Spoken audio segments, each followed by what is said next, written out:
Africa. But let's get started. So I mean, we can maybe start on the One Young World aspect. Meghan, I mean, people know you as Rachel Zane on Suits, and people in South Africa really follow Suits. I mean, it's one of the most watched TV shows in South Africa. But I mean, this is another aspect of you. This is an aspect that we don't usually see. The humanitarian aspect, the aspect of change. What made you join the One Young World movement? Well, I don't know if that's something that's about me that you don't usually see. This is my second time doing One Young World. I did it 2 years ago when it was in Dublin, and unfortunately I wasn't able to go last year to Bangkok because we're still in the middle of filming Suits right now. So I was fortunate enough to sneak up to Ottawa just for 24 hours to be able to be a part of it. Humanitarian work has been a really important part of my life outside of my career. So I'm the global ambassador for World Vision, and for me, I've always worked really closely with gender equality and women's empowerment, and so being able to be at One Young World the first time I was there a couple of years ago, I think for me the largest takeaway was that you go there hoping that you'll be able to inspire so many of the delegates and hear what they're doing, and also to be in the same room with the other counselors. This is my second time now with Kofi Annan and Mary Robinson and people that I just respect so much in that space. So I think for me, my takeaway from One Young World is that you go to inspire, but you leave so deeply inspired, not just by the other counselors, but by the delegates as well. And that for me is the most powerful thing about the organization. Yeah, I mean, I completely agree with you. I think that a lot of the delegates actually, looked forward to listening to you speak, listening to Emma Watson speak. But it will be really nice to get it on the other side of you. So, as a counselor for One Young World, as someone who's a speaker at One Young World, what were you looking forward to the most for this year's One Young World in Ottawa? For me, I was looking to see even more of what the delegates are bringing to the table. When I was in Dublin 2 years ago, I was a counselor for a young lady who was from Eritrea, and really just sharing her story about having been a slave for so much of her life, and then building an organization to help people rehab out of slavery. Something that, frankly, I would say as an American, most Americans don't even have the knowledge of what happened in Eritrea, much less that Eritrea even exists. So for me, being able to raise a light to things like that and to meet delegates of that nature is really powerful. This year, again, because I wasn't able to stay as long as I would have liked because I had to race back to production, I was just excited to connect the dots again, to see that One Young World was still making just as strong of an impact. Obviously, we filmed Suits in Canada, so it was really incredible to also be in Canada's capital and to be able to see how it was translating there. And then the other piece of the puzzle that was really exciting for me is that I'm friends with Prime Minister Trudeau, Justin, and his wife Sophie. So it was really great to just be able to catch up with Justin and really see my life sort of come in full circle of the things that include my humanitarian work, and then also being able to connect the dots with friends and people in the same field that are really making an impact. Yeah, I mean, funny enough, the reason that Justin and Sophie and I all connected is that they love Suits. So, go figure. Yeah, I mean, a lot of people love the work that you do, on screen and off. But I mean, looking at what you were just speaking about now, the Prime Minister of Canada is relatively young. He's gained so much of leverage on the fact that not only is he impressive and amazing and doing such a great job in Canada, but also the aspect of his youth it's so phenomenal. How important is it for not only young people in the States, but globally, for them to actually be given responsibility of such a nature as a young person? Should we be encouraging our states and our governments and our non-profit organizations to be putting young people, especially exceptionally young people, at the forefront of these organizations and states, and in that sense? Of course, it's vital. I think it's what's so interesting is, like, of course, in all the talks that you hear, and Mary Robinson gives incredible talks about climate change, and she's such a fantastic speaker. And at the same time, it's the behind-the-scenes conversations that we as counselors have, where it is a common thread that each of us say, and not to sound trite or to sound like it's a broken record, But truly, the future is in the hands of the delegates. You guys are the ones that are going to affect change. You guys are the ones that are going to make policy changes. You're the ones that are going to inspire each other. I mean, every element of that is so important. And so it's not just about, oh, hey, we want to give you a speech and maybe you'll feel inspired by it. If we want you to feel inspired to then go and do something with it. And I think that's what's so powerful about so many of the delegates that come there. You've started organizations. You've really put your thoughts into action. So it's not something as sort of not trivial, but a retweet is, what many people these days think is enough. No, retweeting something is not enough. What's the call to action? And I think at One Young World, what's really incredible is the delegates go, I'm not just going to take this information and sit with it and maybe share it. I'm going to share it and do something about it and really change the world. And I think that as much as that sounds so broad, at the end of the day, the only way that we are going to have change is if you guys continue to do it, and that's what's so cool about it.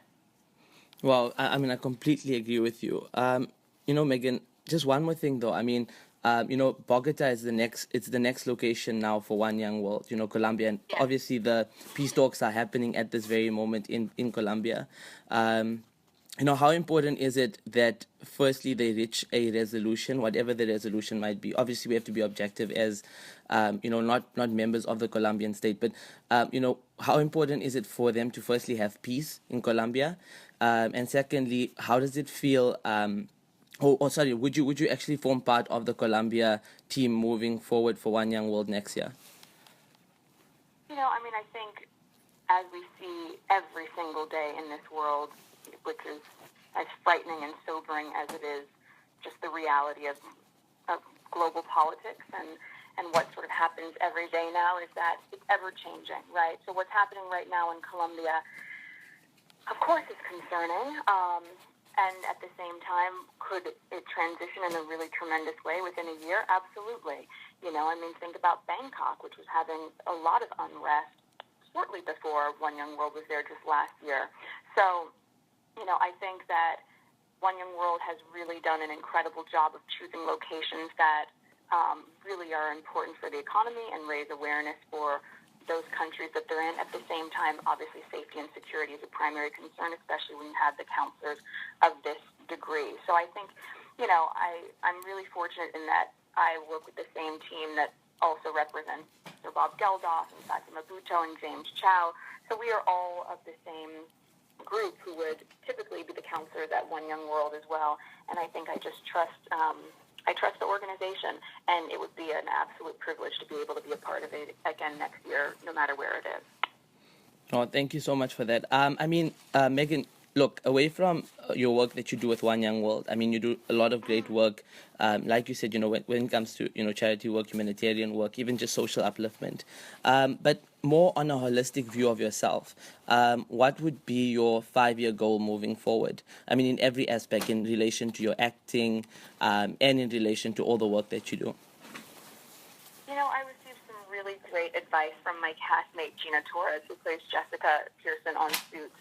And I think it's because she really knows my temperament, which is one of a planner. I love to plan, and it's like, okay, so I'll do this next year, and then we'll do season 7, which we're already signed up for Suits, and then perhaps season 8, and then we'll do. And at the end of the day, and Gina was so sage in her advice in saying this to me, which was, she goes, Meg, leave room for magic. And that is what I would say for everyone else. It's like, absolutely, I have goals and things that I want to check off my list, but what I have been most overwhelmed by in my life is that you really can't anticipate what's going to happen and just how magical your life can become. And if you try to plan it all, I don't necessarily know if you're going to have those same opportunities. So I would say, I don't know. And I'm just trying to be really present each day. As I said, everything is ever changing in this world. So certainly on a micro level, my life is ever changing as well. So to just be present and to keep focusing on obviously trying to get whatever messaging out there that is powerful, to remind people of their worth, especially young girls. That's a really important part of my day-to-day, to let them know that they are enough. The kind of role model that I wanted when I was a 14, 15-year-old girl is what I strive to be every day for those young women. So I think that's it, to just keep trying to do more of the same and leave room for magic. Well, thank you for that. I think it's such a good interview so far. It's a lot of important questions that needed to be answered and asked. But I think also more of the fun aspect needs to come into the interview. So Okay. let me ask you a few fun questions. In relation to your perfect date, going out on a Saturday night, for example, how would you describe your perfect date? Oh gosh, it's so funny. I often joke with my friends that I'm more of a house cat than a night owl. I love to be home. So I would probably cook a great dinner with great wine, have friends over. It doesn't mean we're not going to be up till the wee hours of the night and be silly. But we work really insane hours, and I spend much of my time traveling for the humanitarian work, and then obviously my filming hours for Suits. So when I have a Saturday night, more likely than not, you will find me at home or at a friend's house, just like having great food, great drinks, and laughing till, maybe 2 or 3 in the morning. That's my perfect Saturday. Perfect. And then in relation to your perfect food, what's your favorite food? Oh, man, that is so hard for me because we know that I love my food. I mean, I'm a California girl. I'm being from L.A. We have such incredible Mexican food. So I grew up making a lot of fish tacos, and I love to cook. I love Mexican food. But at the same time, I mean, if like last meal sort of meal, it would be an incredible bowl of pasta with really good crunchy bread and olive oil. And yeah, that sounds delicious. Delicious. It really, really does. Okay, Meghan. I mean, I'm from South Africa, and South African people, like I said, really love the show, but they also love what you do. Would you be looking at visiting South Africa in the near future? Oh, I would love to. Oh, I've always wanted to go. I would love to go so much. So hopefully on our hiatus we break.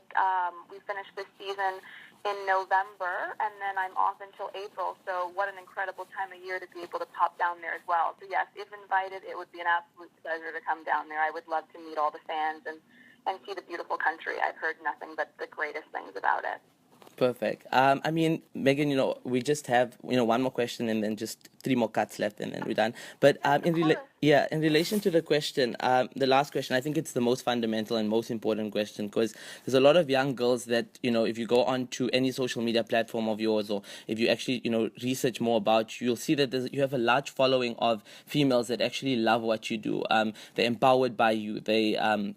They look up to you as a role model, as an icon for them because you represent, confidence and you represent hope and you represent so much of great things, for young women. What advice do you have for those young women who follow you on a daily basis and just are really inspired by what you do? Well, thank you. I think I've really tried to make sure that whatever I put on my social media is something that I'm proud of and that I know how much it resonates with these young women.